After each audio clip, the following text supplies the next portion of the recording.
everyone, and welcome to episode 5 of Bandit's Worldly Wisdoms. I'm just gonna jump straight in. I've got a video response from a guy, so here's what he says. Hey Bandit, thought I'd give you my question in person because you always moan about the fact that you never get any video responses. I've got two questions, one more serious than the other. First off, why do you always drink Red Bull when you know it makes you go hyper? So yeah, answer that. And my second question is, I know in some of your earlier videos you said that you don't feel resentment towards your friend who hurt your neck.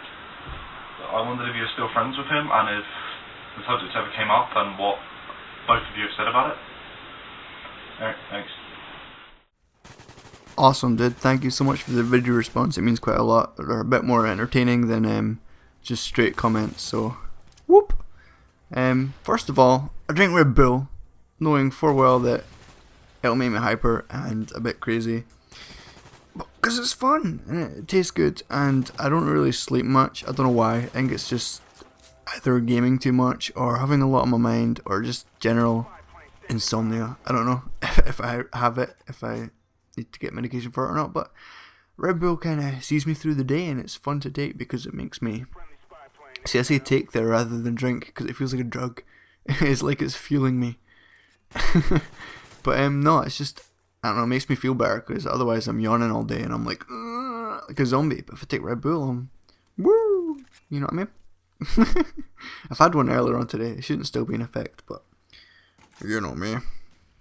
The second question was, you know that I don't feel resentment towards my friend, but I'm still friends with him.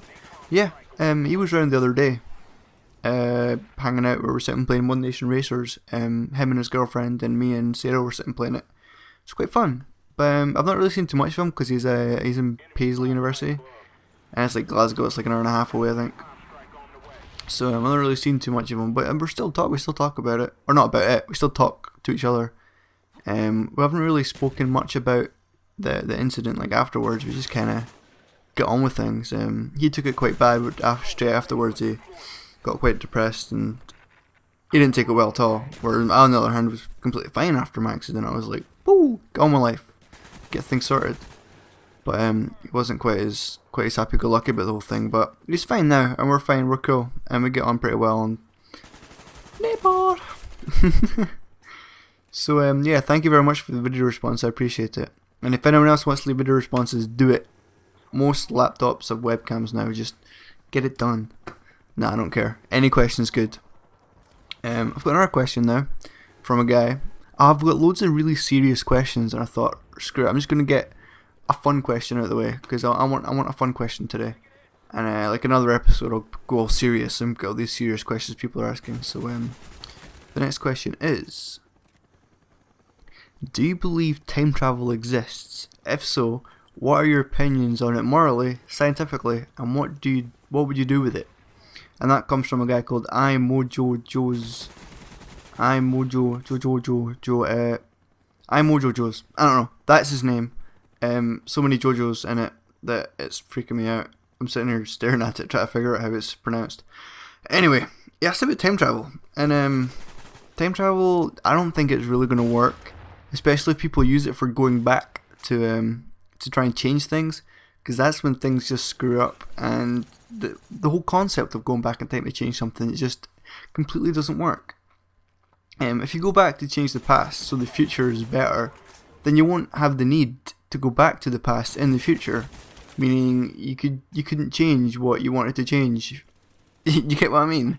Like if you go back to change something that you regret doing, then when that time comes in the future, when you've got your time travel machine, you won't have the need to go back and change that thing because that thing was perfect.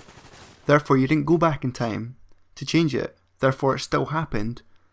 Therefore, you're back in the exact same place where you were. Understand? Does that make sense?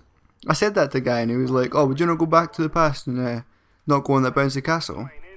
And I've got written down what I said.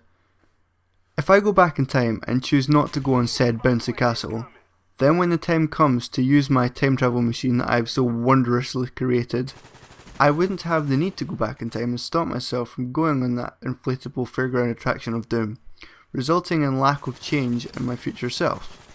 I'd still be in the chair as I didn't go back the second time to stop myself from taking those last few bounces of joy.